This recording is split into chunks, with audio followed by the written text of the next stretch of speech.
क्या लगता है कौन सा पाप काटती है? किसी को जाके जान से मार दे और जाके गंगा नहा ले तो माफी मिल गई। गंगा मैया ये पाप नहीं काटती हैं। आप अगर चल के जा रहे हैं, अचानक आपके पैरों के नीचे गलती से कोई जीव जंतु आ गया, वो मर गया, ऐसा अगर कोई अनजाने में किया गया पाप है, वो माँ गंगा काटती हैं। जान के काऊ का गला रेत दे और जान के गंगा में डुबकी मार ले, ये पाप गंगा मैया नहीं काटती हैं। ऐसा पाप अगर आपको लगे कि गंगा मैया काट रही, तब तो ये तो बड़ी अच्छी चीज हो जाएगी भाई। फिर ये कथा की जरूरत का है, खूब अधर्म करो, गंगा नहाए ले। पर इस चीज को स्मरण में रखिएगा, अनजाने में जो हमसे पाप बनते हैं, माँ गंगा उनको काटती हैं। जानबूझकर किए गए पाप का तो उसका ब्याज के सहित फल मिलेगा, केवल फल नहीं, ब्याज के सहित फल भोगना होगा। पूरा इंट्रेंस के साथ जाएगा वो सारा, क्योंकि हमने आपने जान के गलती की है। अगर कोई धर्म को ना जानने वाला व्यक्ति अधर्म करे ना, तो वो एक बार माफी के काबिल है, क्योंकि वो जानता ही नहीं है। अगर राम जी को ना जानने वाला राम जी के विषय में कुछ गलत बोले तो माफ हो जाएगा कुछ देर के लिए। क्यों? क्योंकि जो जानता ही नहीं हमारे राम को, वो क्या सही बोलेगा और क्या गलत बोलेगा। पर अगर राम जी से प्रेम करने वाला ही कभी राम जी के विषय में कुछ गलत बोल जाए, तो ये क्या माफी के काबिल बात होगी? एक होता है जैसे सफेद रंग का कोई कपड़ा साफ सुथरा हो तो उसे धोने की जरूरत नहीं पड़ेगी। कब तक? जब तक उस सफेद कपड़े में दाग ना लगे, उसे तब तक धोने की आवश्यकता है क्या? हाँ, जिस दिन दाग लगेगा तब आपको धोने की जरूरत पड़ेगी। हमारा आपका मन भी वही श्वेत कपड़ा है। धर्म और अधर्म की परिभाषा बस इतने से समझ लीजिए। अगर आप धर्म नहीं कर पा रहे हैं, कोई बात नहीं, अधर्म से बच के रहना भी एक धर्म है। आप सत्संग नहीं कर पा रहे हैं, कोई बात नहीं, कुसंग से बच के रहना भी एक धर्म है। आप पुण्य नहीं कर पा रहे हैं, कोई बात नहीं, स्वयं को पाप से दूर रखना भी एक धर्म है। बच जाइए, ये भी एक सत्संग का ही रूप है। जैसे लकड़ी चूल्हे में जलती है कि नहीं जलती? बताइए। पर चूल्हे में जो लकड़ी जलती है उसकी राख किस काम आती है? बर्तन साफ करने के या हाथ साफ करने के यही काम आती है। लेकिन वही लकड़ी अगर यज्ञ कुंड में डाल दी जाए तो लोगों के मस्तक पर विराजमान होती है। लकड़ी एक है, पर लकड़ी का जगह लकड़ी की अलग है।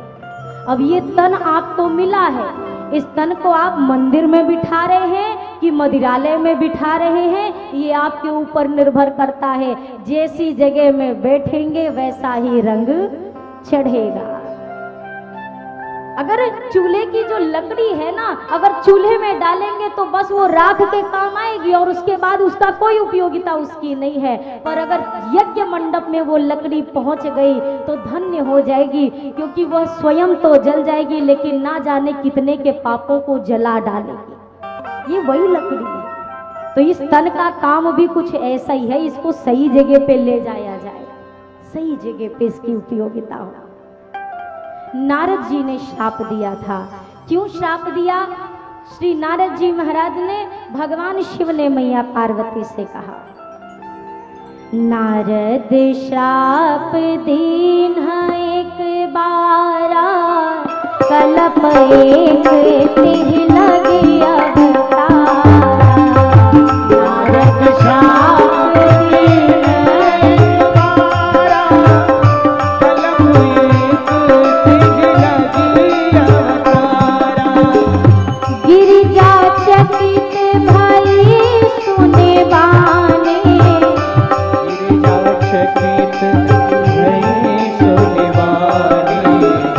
नारद विष्णु भवन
तीसरे कारण में बताया कि नारद जी ने श्राप दिया था। क्यों?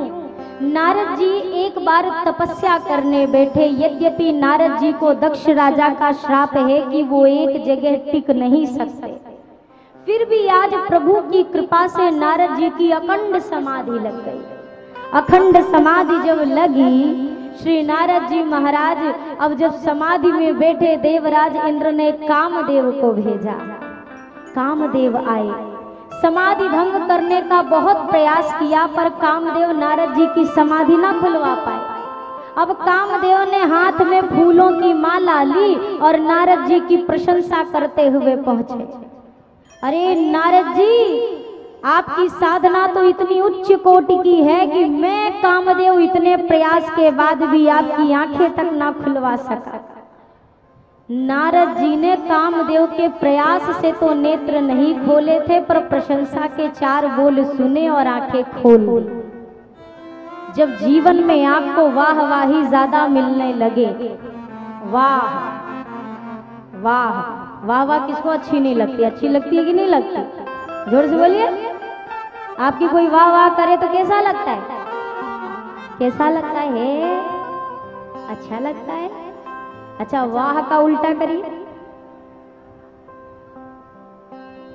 वाह का उल्टा हवा, हवा का उल्टा हवा का उल्टा। जोर से बोलिए। वाह वाह का उल्टा करिए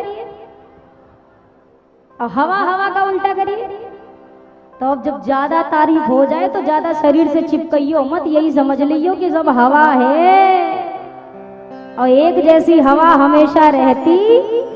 आज ठंडी ठंडी है तो हो सकता है जून और मई में गर्मी गर्मी वाली भी। तो वाह वाही सुनकर हमें लगता है कोई हमसे कह दे भाई आप तो बड़े अच्छे हो, वो तो कह के चला गया, अब ये हवा चिपक गई, हम तो सही में सबसे अच्छे हैं। अच्छा ये भी सही है, अगर आप ये कहो मैं अच्छा हूँ तो ठीक है, पर अगर आप ये कहो मैं ही अच्छा हूँ तो ये अभिमान है। मैं ज्ञानी हूँ ये उचित है, केवल मैं ही ज्ञानी हूँ ये अभिमान है। तो अभिमान से बचा जाए। नारद जी को लगा ये सारे हमारे किए गए तप का परिणाम है। अब नारद जी जहाँ जाए वहाँ बड़ाई हो। भगवान शिव के पास पहुंचे। भगवान शिव ने कहा सुनिए नारद जी, ये कामदेव वाली बात भगवान विष्णु से ना बताइएगा। अच्छा, अब नारद जी को लगा भोले बाबा को हमसे ईर्ष्या होने लगी है। नारद जी हाथ में वीणा लिए पहुंचे क्षीर सागर। श्रीमन नारायण नारायण नारायण श्रीमन नारायण श्रीमन नारायण नारायण नारायण श्रीमन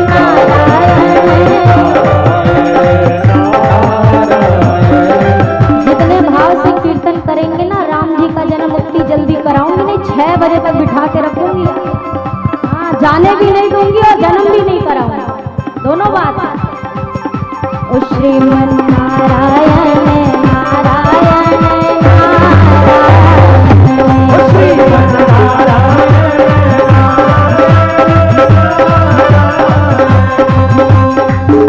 ओ भज मन नारायण नारायण नारायण भज मन नारायण ओ जय श्री नारायण नारायण नारायण जय श्री नारायण।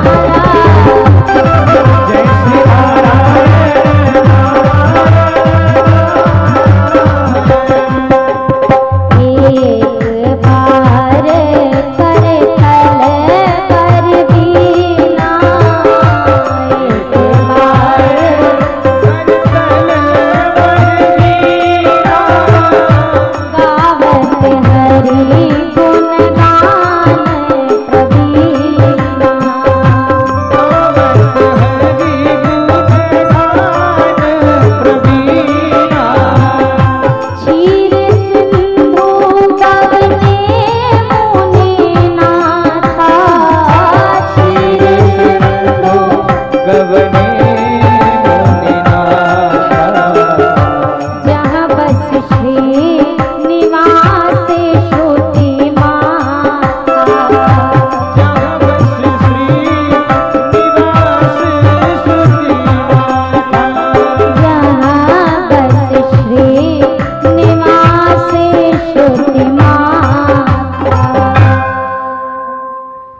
एक बार कर तल बर बीना, गावत हरि गुण गान प्रवीणा।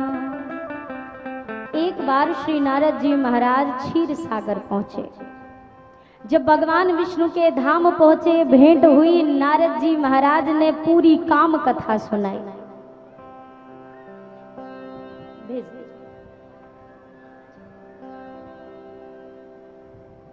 खाली बैठ के क्या करोगे, राम ही राम जप लो।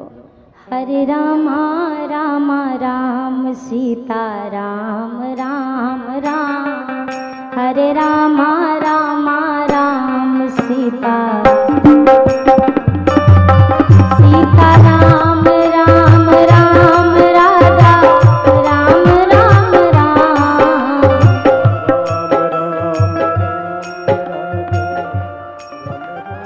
आइए कुछ मुख्य अतिथिगण पधारे हैं, तदुपरांत आगे प्रभु के